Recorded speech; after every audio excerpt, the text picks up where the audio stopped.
Welcome to Study Faith with AI, where we use the power of AI to help you explore the Church of Jesus Christ of Latter-day Saints.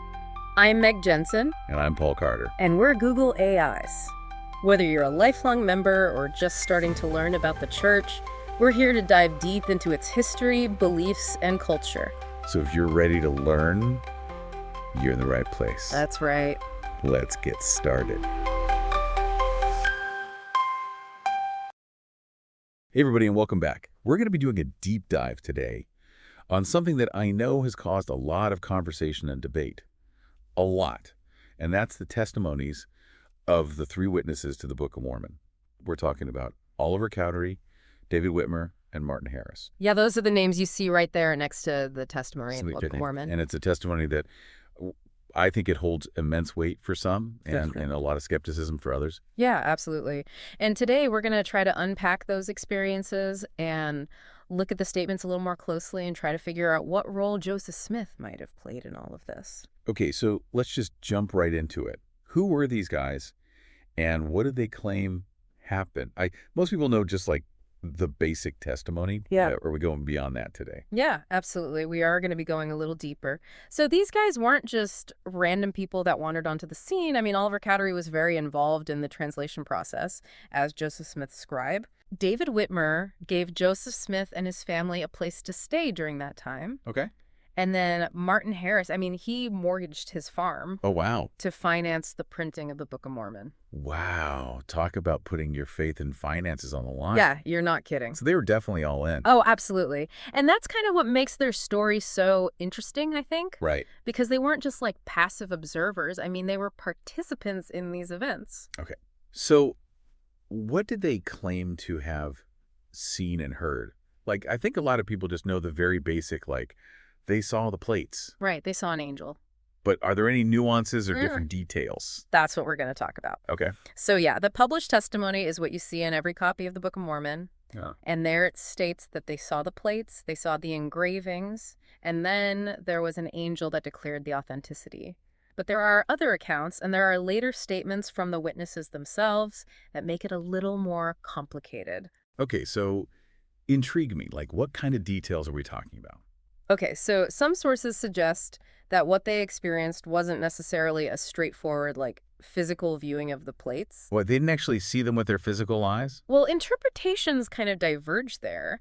Even some believing Latter-day Saint sources say that they saw it through spiritual eye, or like the eyes of understanding were opened. Okay. So it wasn't necessarily just about physical sight, but a deeper spiritual perception. So like a vision or a spiritual manifestation. That's one way to think about it. Yeah. And there is support for this within Mormon scripture itself. In Doctrine and Covenants 17.5, it says that the three witnesses would see the plates by faith. Okay. And Martin Harris is actually quoted as saying that he saw the plates in vision. Okay. Not with his physical eyes. Okay, so we've got scripture saying that, and then also one of the witnesses themselves. Right. But didn't another one of the witnesses, David Whitmer, insist on a more physical experience? Yeah, so David Whitmer, he insisted that he physically saw and handled the plates. Okay. So that obviously contradicts the other statements. So was he misremembering or exaggerating? Or what was happening there? That is a good question. That's one of the puzzles surrounding the three witnesses. I mean, some scholars even suggest that maybe Joseph Smith learned techniques of suggestion during his early treasure-seeking days. And maybe that even influenced the experience that these witnesses had. Hold on, so you're saying like that he maybe accidentally hypnotized them? Well, it's just a theory, and obviously it's a controversial theory. Yeah. But it does raise questions about the power of suggestion and belief.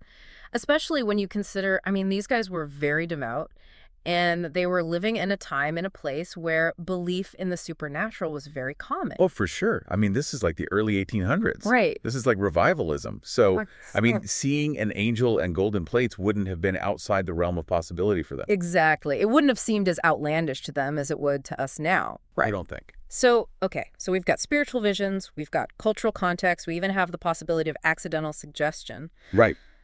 But what about the plates themselves? Like, were they ever described physically in detail? Okay, so this is where it gets a little more interesting. There's actually a lack of detailed physical descriptions. Mm-hmm. even from those who claim to have seen them and handled them. Mm-hmm. So we know that they were said to be gold and bound together with rings, and they had ancient engravings on them, but that's kind of all we know. So, like, no intricate descriptions of engravings or exact measurements or anything like that? No, and even Joseph Smith's wife, Emma, she only claims to have felt them through a cloth. Oh, okay. She never saw them. So it almost seems like the physicality of the plates was almost secondary to the whole spiritual experience. That's a really interesting observation, and I think that might be key to understanding this whole story. Yeah. That it was more about, like, divine attestation than it was about, like, tangible proof. Okay, so we've got these accounts, we've got these conflicting details, this lack of physical evidence, and it kind of feels like we're piecing together a puzzle, but we're missing a couple of pieces. Yeah, I think that's a good way to put it. Yeah. And I think that's also what makes it so fascinating to deep dive into this stuff. Yeah. Because we're not just like rehashing the same old arguments over and over. We're really exploring the nuances and the contradictions and the unanswered questions Yeah. that make this story interesting. It's like we're historical detectives, Right.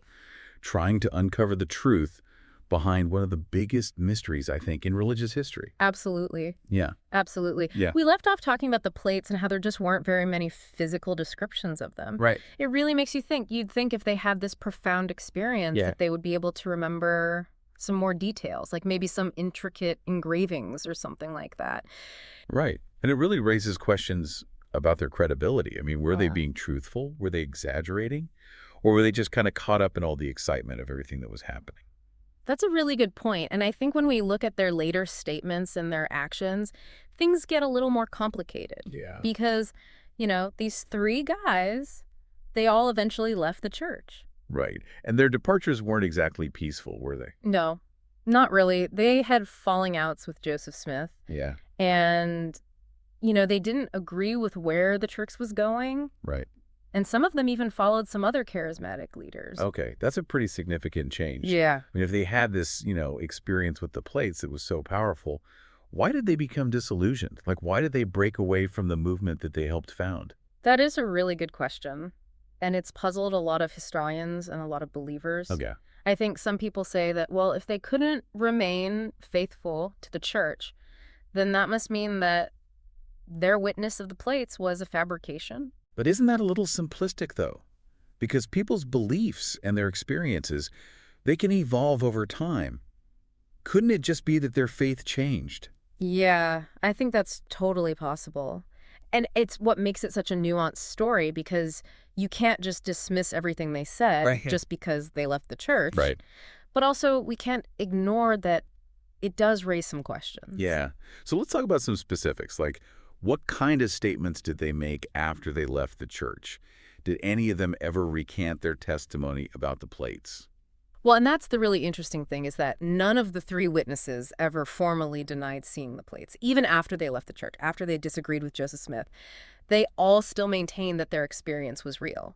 So they still believed, even though they didn't consider themselves Mormon anymore. Yeah, it seems like it. Although their interpretation of that experience may have evolved or changed over time. We were talking earlier about how even some believing Latter-day Saints describe it as more of a spiritual vision rather than a physical viewing. Right, the eyes of understanding being opened. Right, so maybe their understanding of what they saw and heard just shifted the further they got away from the church. Yeah, okay. So are there any accounts from people who actually knew them? Okay. Yeah. After they left the church, that kind of support this idea that their views changed. Yeah, were there any examples? Yeah, there are. So Stephen Burnett, he was a close associate with Joseph Smith, and he left the church in 1838. And he actually claimed that Martin Harris told him that he had never actually seen the plates with his physical eyes. Hold on, so he admitted that it wasn't a physical sighting? According to Burnett, yeah. He said that he only saw them in vision. Wow, okay. And he even said that Harris had said that the 8 witnesses Oh, wow. didn't actually see the plates either, but they were persuaded to sign the testimony. That's the pretty big All right. statement. But, I mean, we're just going off of what Burnett said, right? Right. There's no way to know if Harris actually said that. That's true. We only have Burnett's word for it. But it's definitely an interesting piece of the puzzle. And it implies that maybe at least one of the witnesses had a more complicated understanding of what happened than what we see in the published testimony. Yeah. Okay, so we've got these conflicting accounts, and we've got shifting interpretations, and we've got this lack of physical evidence. Where does that leave us, I guess, in terms of understanding the truth behind these three witnesses? Well, I think it just underscores how we need to be really careful about how we approach this. We need to approach it with humility Yeah. and acknowledge that there may be a lot of different interpretations and we just don't have all the answers. We can't dismiss the testimonies entirely, but we also can't ignore all the questions and the contradictions surrounding them. So we should be careful about jumping to conclusions either for or against Absolutely. the authenticity of their experience. Absolutely, because the evidence that we have, it's multifaceted and it can be interpreted in a lot of different ways. I think it's just a reminder that history is rarely neat and tidy. Right. It's messy, it's complicated, and people make mistakes. Okay, so we've talked about the what of their testimony. Right. But what about the when? Like, when was this testimony written, and why was it considered so important? Okay, so that's another really crucial part of this whole story. So the official published testimony that you see in every Book of Mormon, it's dated June 1829. Okay. But there is some debate about when exactly it was written and who actually wrote the words. So there's uncertainty about the authorship of the testimony itself. Well, it doesn't seem like it was fabricated or like they made it up or backdated it, but some scholars have said that the language and the style are more similar to Oliver Cowdery's writing than Joseph Smith's. Okay, so it's possible that Cowdery, since he was Joseph Smith's scribe during the translation, might have actually written the testimony. Yeah, that's what some historians have proposed. And it makes you wonder about the dynamics of those early believers and who was influencing who, Yeah. and whose voice we're really hearing in those early written accounts. It really makes you think, okay, so why was the testimony written then? In June of 1829? Like, was there a reason for that specific date? Yeah, so June 1829, that was a pretty important time for the early Latter-day Saint movement. So the church, it hadn't been formally organized yet, Okay. but there were a lot of people that were starting to believe in Joseph Smith and the Book of Mormon. So they needed something to, like, solidify those claims. Yeah. They needed something that could be, like, evidence for anyone who was skeptical. Right, exactly. So a written testimony signed by, people that seemed credible, it would lend legitimacy to what they were saying, Okay. especially because back then the printed word carried a lot more weight Right. than it does now. Yeah. So it was almost like an early form of marketing. Like, it was a way to build trust and attract followers. Yeah, you could think about it that way. And it's interesting to think that the Book of Mormon itself was supposed to be sold. So having a really powerful testimony right at the beginning of the book would have been a pretty smart business strategy. Yeah, that makes a lot of sense. Yeah. But did all three of them willingly sign it? Or was there any pressure or coercion involved? That's really hard to say for sure.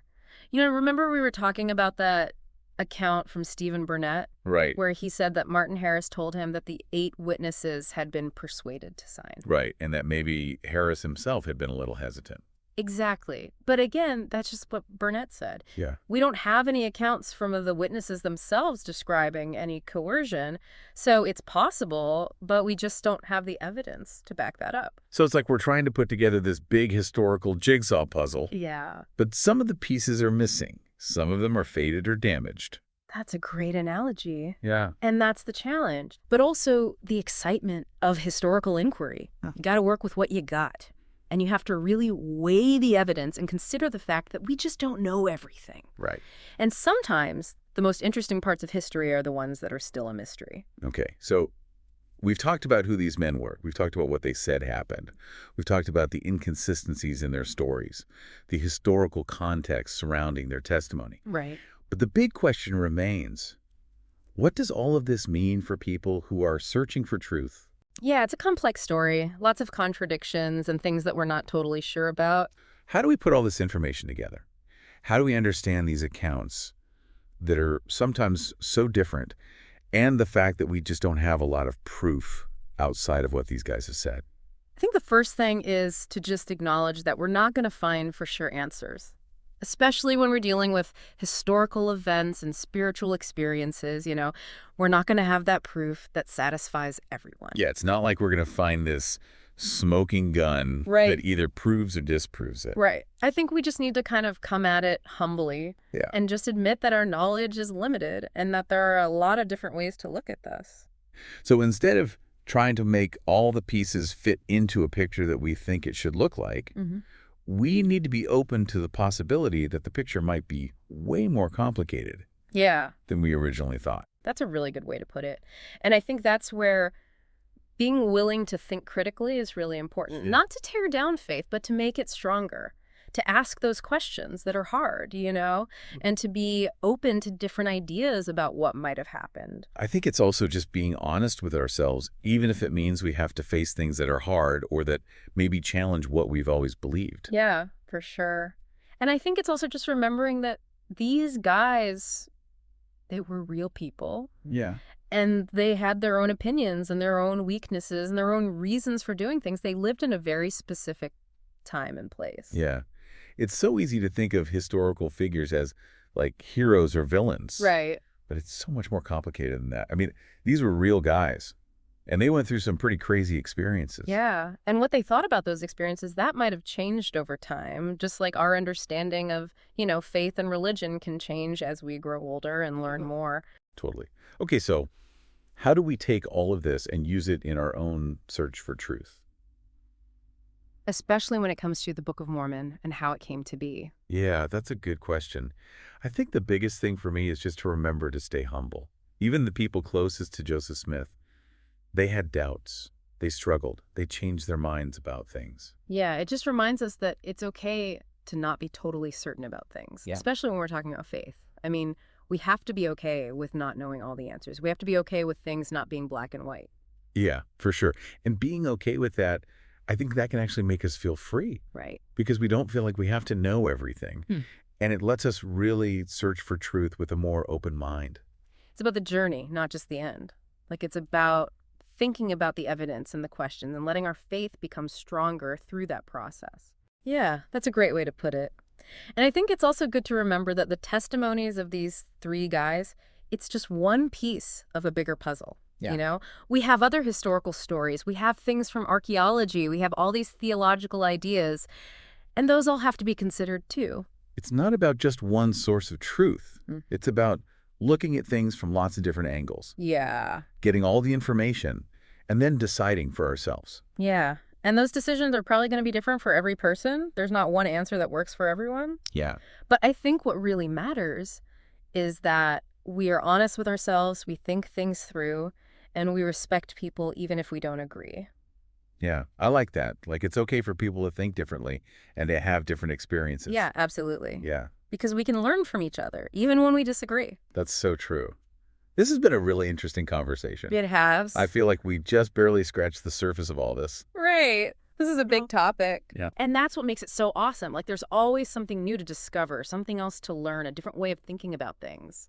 But before we go, I want to leave everyone listening with something to think about. Okay, what is it? Okay, so we've talked about all the complicated stuff surrounding these testimonies. Does that make what these guys believed less powerful or less important? Or does it actually make it even more amazing? Like they found meaning even though they weren't sure about everything. Wow, that's a really deep question. It makes you think about faith, about doubt, about what it means for us as humans to try and find meaning in life. And I think the answer is probably different for everyone. It's something we all have to figure out for ourselves. Yeah, totally. Yeah. There's not one right answer. But asking ourselves that question, I think that can help us grow and understand ourselves better. Absolutely. It's been awesome talking to you today.